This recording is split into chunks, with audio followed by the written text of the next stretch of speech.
UN Security Council needs a makeover, a comprehensive reform.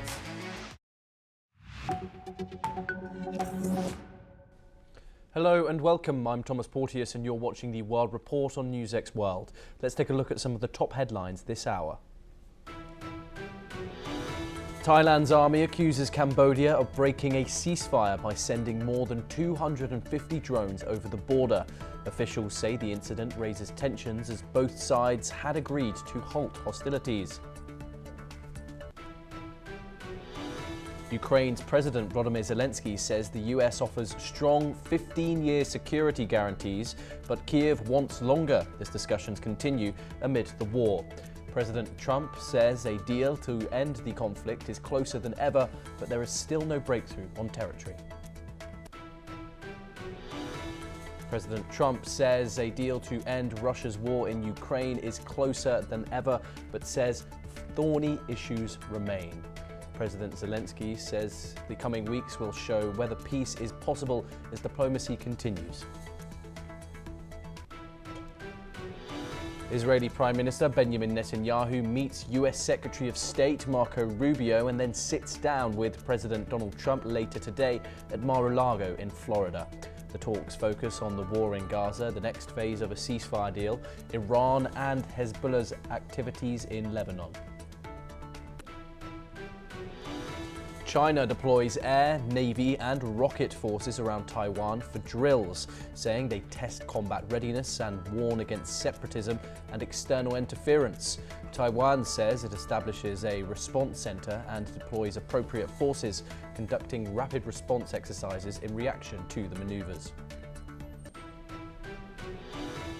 A fire at a nursing home in Sulawesi Island kills 16 people and injures 3 late on Sunday, local officials have said.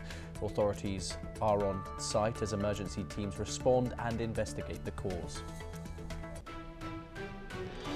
South Korean President Lee Jae-myung apologizes to families of 179 victims of last year's Jeju air crash and vows to uncover the truth. He says the government remains responsible for protecting lives as families continue to demand answers over the deadliest air accident on South Korean soil. 7 Turkish police officers are wounded in a clash with suspected Islamic State militants during a raid in Yalova province. Authorities say the officers are not in serious condition as special forces secure the area.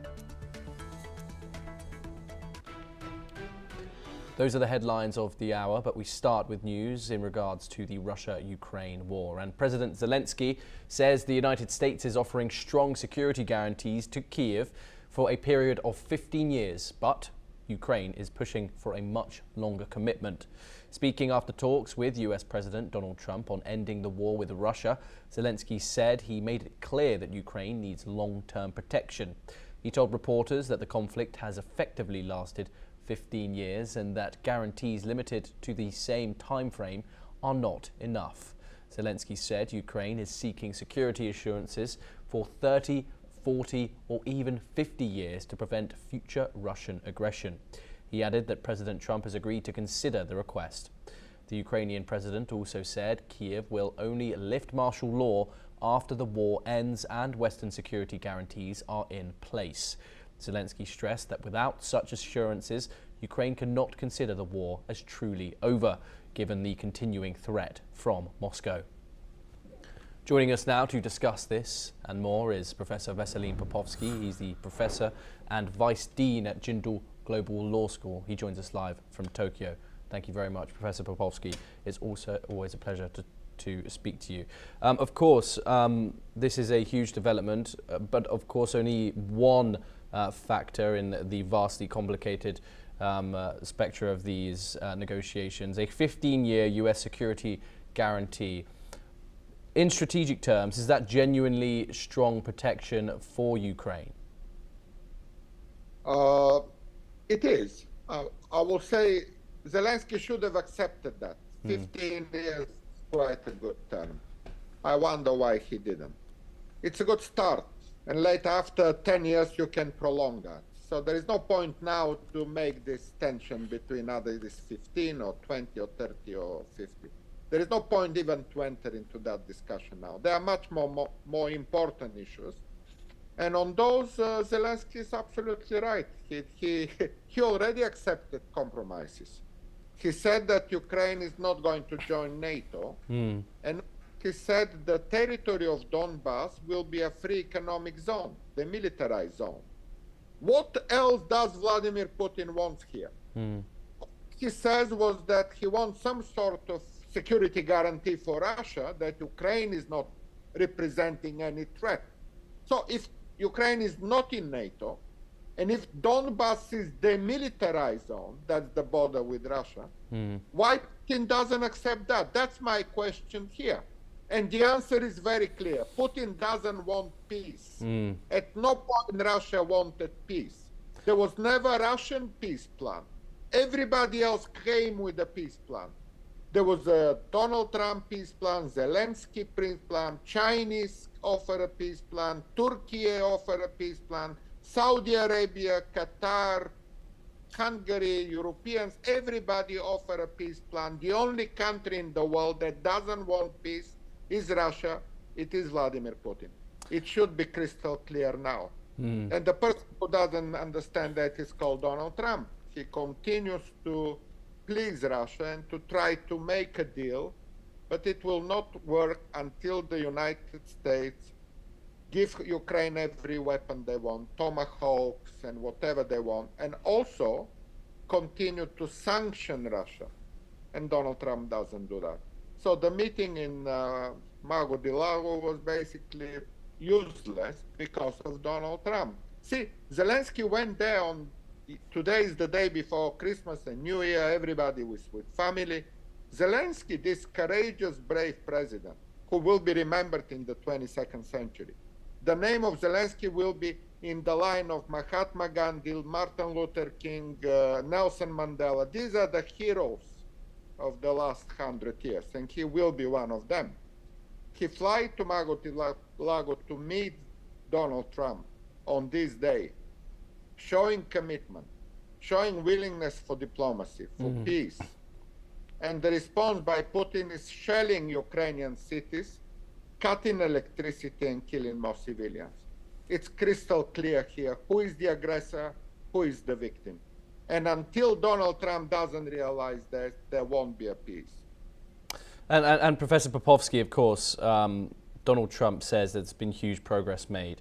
But can anyone truly say that until these territorial disputes are settled? Surely that should be the thing that's top of the agenda. Yeah, territorial issues are not solved because Russia doesn't accept them. Everything else, by the way, is also in jeopardy. It's not at 90% and 95%. Where is this 90% from Vladimir Putin? Does Vladimir Putin say he accepts 90%? I don't see anything like this from Kremlin. Nothing from Kremlin says that 90%. So Donald Trump is talking out of nowhere.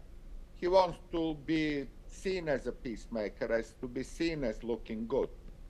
But he cannot, as I said, put pressure on Putin, and for that matter, he cannot achieve anything. So this is empty talk that 90% was, well, Ukraine and United States may have agreed on 100%. The question is, will Vladimir Putin accept that? And I don't see that happening at all. Yes, indeed. Professor Veselin Popovsky, thank you very much for joining us. It is always a pleasure to talk to you here on NewsX World. And we now move on to our next story. And the Arab League has strongly condemned Israel's recognition of Somaliland as an independent state, calling the move invalid, illegal and unacceptable. Meeting at Somalia's request, the Arab League said Somaliland remains an integral part of Somalia and warned that Israel's decision violates international law and interferes in Somalia's internal affairs. The statement reaffirmed full support for Somalia's sovereignty and territorial integrity and backed its right to respond through the United Nations. The Arab League also opposed any follow-up actions linked to the recognition, including claims of military bases or control of northern Somali ports. Several countries echoed Somalia's position, while the United Nations Security Council is set to hold an emergency meeting on the 29th of December to discuss the issue. Joining us to discuss this is Mohammed Osman, an international relations expert. He joins us live from Cairo. Mohammed, it's always a pleasure to talk to you here on NewsX World. Of course, this recognition came a couple of days ago. The United States said that it wasn't going to join Israel in recognizing Somaliland as an independent state, which was a slight surprise. However, now coming out, the Arab League has made some statements, condemned this move by Israel.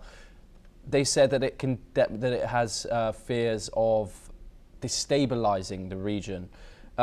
How serious is this Arab League condemnation, and why have they made such a statement? Thank you for having me, Thomas. Always a pleasure to be with you.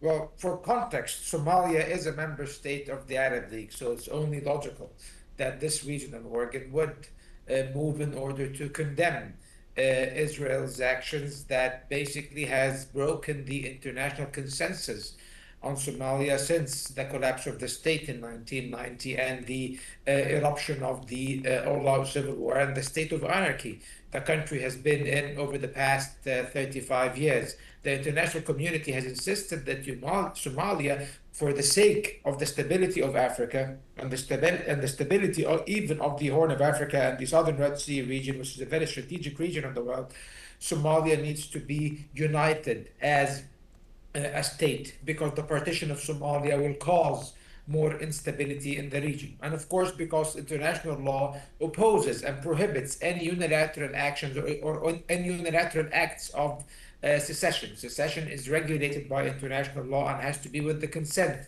of all parties, with everything taken into account. What Israel has done is basically part ways with this consensus and unilaterally recognize Somaliland, setting a very dangerous precedent that could lead to further fragmentation of countries in the African continent and even in the Middle East, because we see very similar patterns of Israeli behavior, for example, in a country like Syria, for example. So what Israel did, of course, it has its own goals, which basically target the stability and the influence of several Arab countries in the region.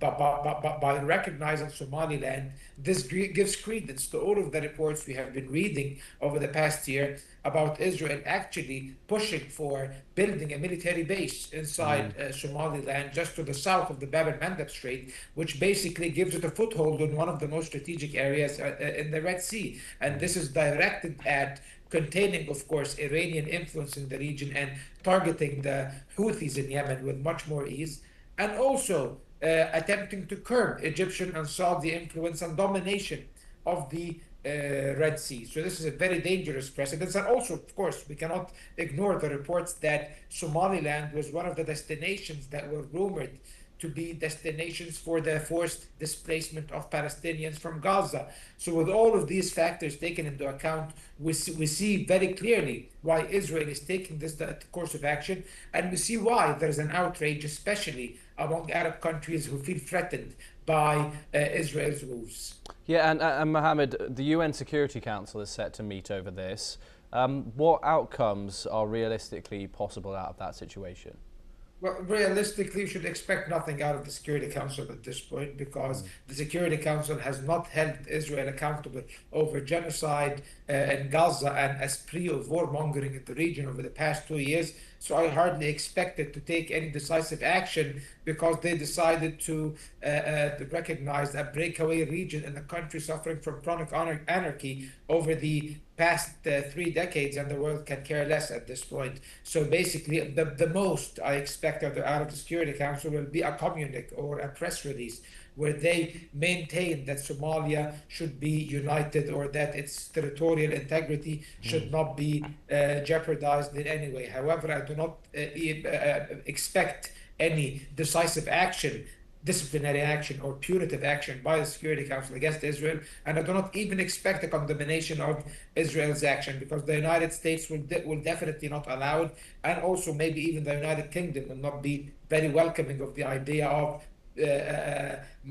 raising a problem with Israel over this, especially that the UK has a very, very stern covert relationship with Somaliland, for example, it being a former British colony. China, on the other hand, has been very vocal about its opposition to what happened for a variety of factors, including the threat this poses to its interests in the region, and also due to its stern opposition to any attempts to divide and partition countries on account of its issue with Taiwan, for example, and Hong Kong and Tibet and others. So they oppose the partition of countries in general. And of course, an Israeli presence in Somaliland threatens Chinese presence in Djibouti. So China has been very vocal about it. However, they cannot really muster enough support or curb or overcome any potential US vetoes over any punitive or even condemnation by the Security Council of Israel.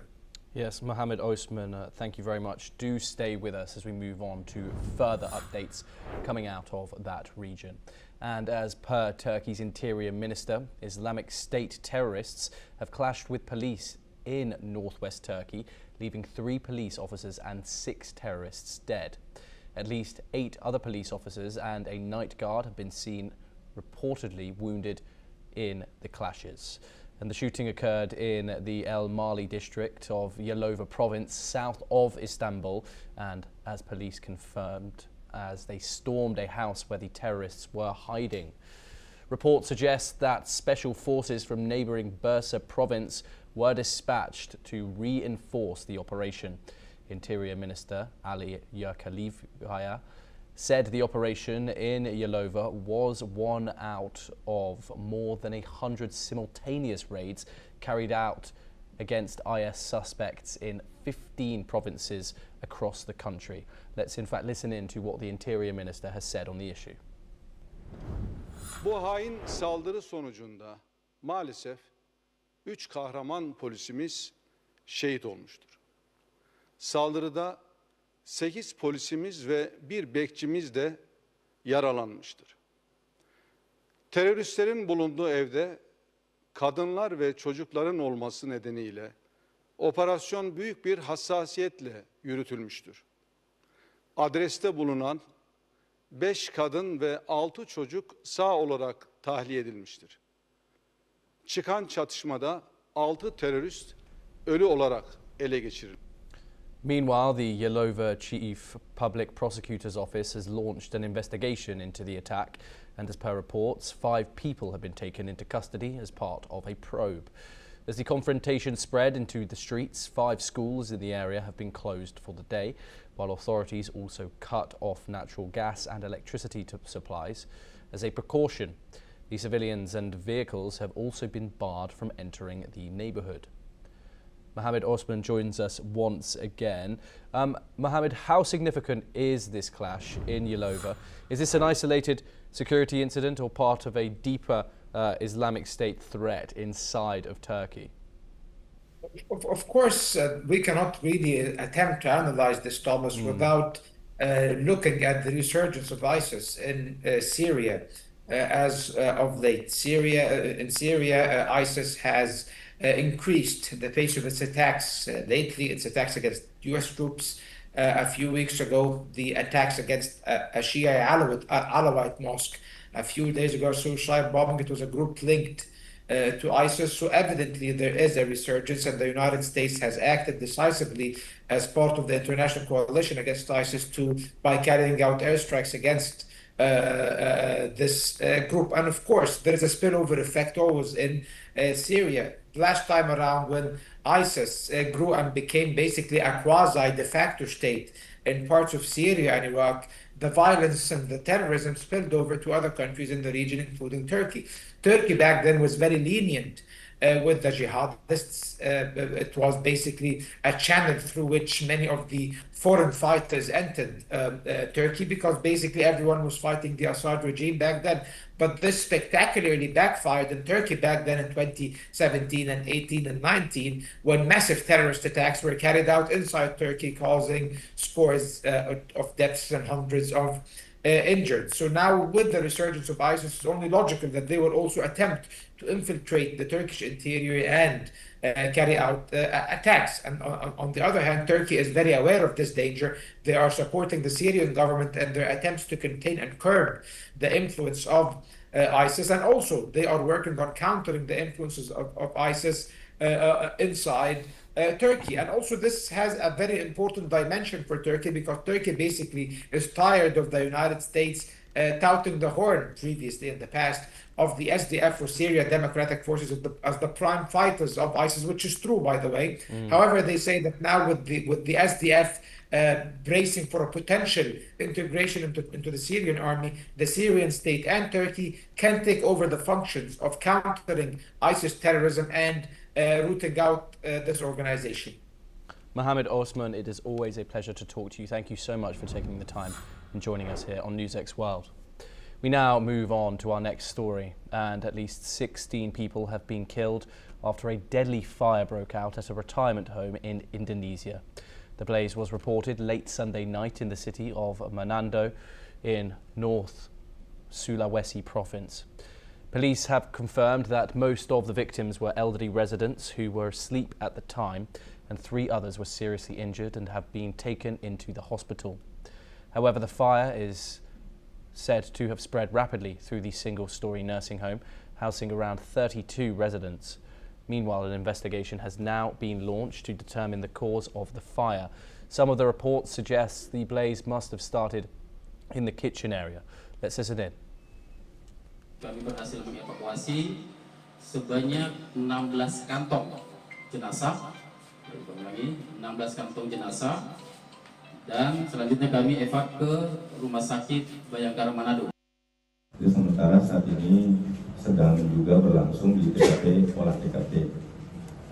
Nanti terkait hasil nanti ini akan menjadi acuan kami dalam penuntasan atau penyidikan lebih. Panti 35, tapi ada 4 yang pulang Natal. Jadi yang ada 31, 5 opa, berapa? 6. We move on now when Senator Bernie Sanders called for a moratorium on data processing sites used to fuel AI to get a better grasp on regulating the burgeoning technology and how it benefits the 1%. The 84-year-old leftist from Vermont warned that the country has not had the kind of discussion needed to reflect on how the ultra-rich are benefiting from artificial intelligence and the technologies of other economic ramifications, as well as its effects on children. Bernie Sanders proposed that the country should seriously consider implementing a moratorium on data centers. He argued that this pause would allow for more thoughtful reflection on implications of AI technology, while also pointing out the data centers emerging across the country, driving up electricity costs for local communities. In sharp contrast to Sanders' grave concerns about AI, the Trump administration has opted to embrace the technology, framing it as an arms race with China and encouraging tech giants to feverishly pursue it. Joining us now is Somraj Bhattacharjee, an AI and market strategic expert, joining us live from New Delhi. Thank you very much for joining us. Somraj, is Senator Sanders correct in floating these concerns about artificial intelligence, claiming that AI is used to enhance monopolies' power, and of course he's raised the implications that it has on children? What's your analysis on those statements? Thank you for having me. So there are 2 parts to this question. The first part talks about impact of AI on the economy, and the second part talks about impact of AI on society. As far as economy is concerned, AI technology right now he's correct that it is not scalable right now. Access to AI is limited to few people who have all the monopoly as far as the money is concerned. But the good part here is that as more and more people use AI going forward, the access will increase, and due to the subscription models that most of these companies are coming up with, accessibility and reach of AI will only get better with time. So we need not worry about that. Rather, we should encourage more people to use this technology, because the more it is used, the better it gets for people to make it easier and cheaper. The second part, as far as the impact on society is concerned, that is slightly correct, because at the end of the day, AI technology runs on servers, and these servers run on electricity. These electricities are being consumed in enormous numbers to propel the computing power of this technology. So yes, we need to think of a way by which sustainable choices can be made and its impact on the environment is reduced. But as of now, we shouldn't really be too concerned about. Right now, our main focus should be on increasing the use and impact of AI.